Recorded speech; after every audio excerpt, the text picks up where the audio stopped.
Let's take a deep dive into a deep lore. Built specifically for the Vampire Coast, it doesn't try to be a wannabe lore of vampires because other casters can get that too, separately. Let's go over what horrors are summoned from the depths. Kiss of the Deep, I had to look harder at what this does. Basically map-wide, every enemy takes 8 or 16 damage per second for 4 seconds. One entity per unit. That is, the Skink Chief on foot will feel it a lot more than the unit of Source Warriors behind him.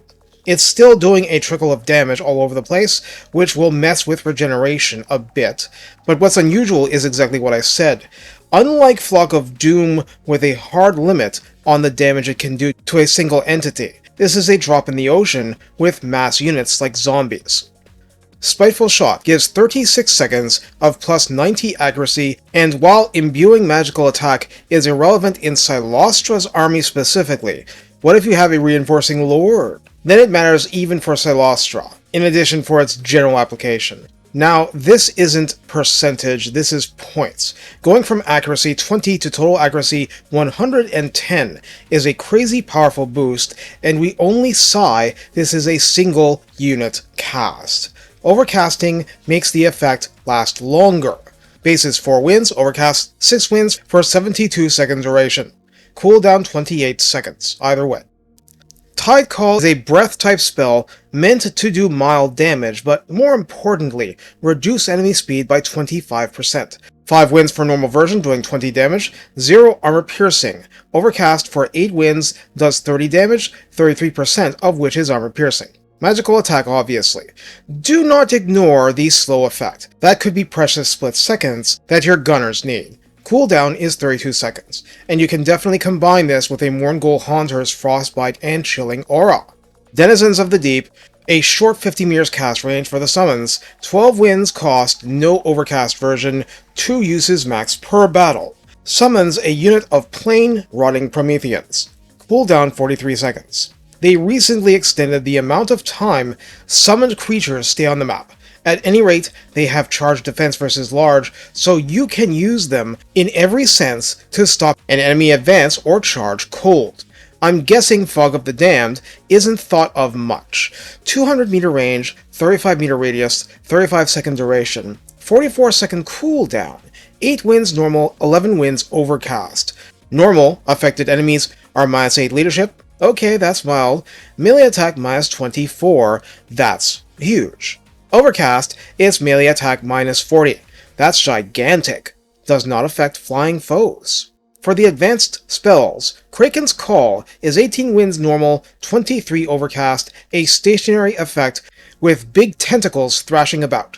Cooldown is 49 seconds. Duration is what overcast affects, going from 15 seconds to 30 seconds. At least officially. Anyway, what to take from this is that the Kraken's pull contact effect, -45% speed, is there to keep stuff in the damage zone of 15 meters radius, and this magical damage is 4 damage per second, 100% of which penetrates armor. Obviously, this gets a little crazier if the overcast is put on a blob without any real way of escaping. Even the mild version does a fantastic job of softening up mass troops.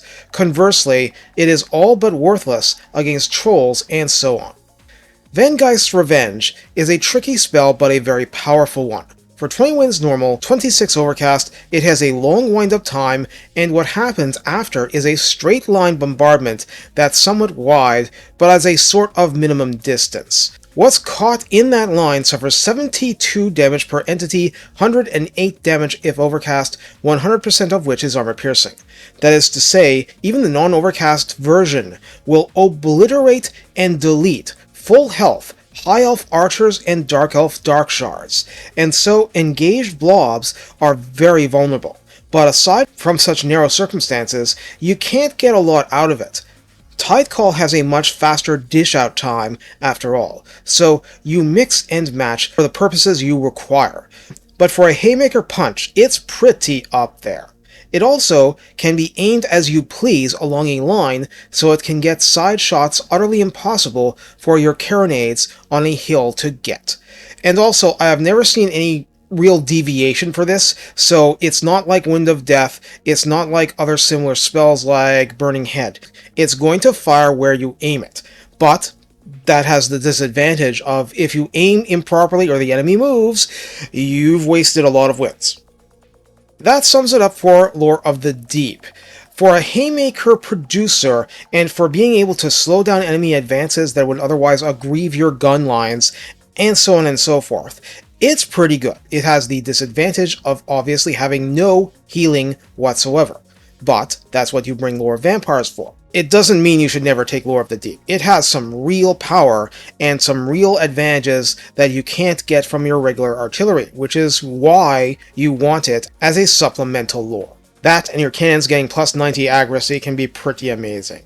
Take care, and have fun saltily drowning your foes.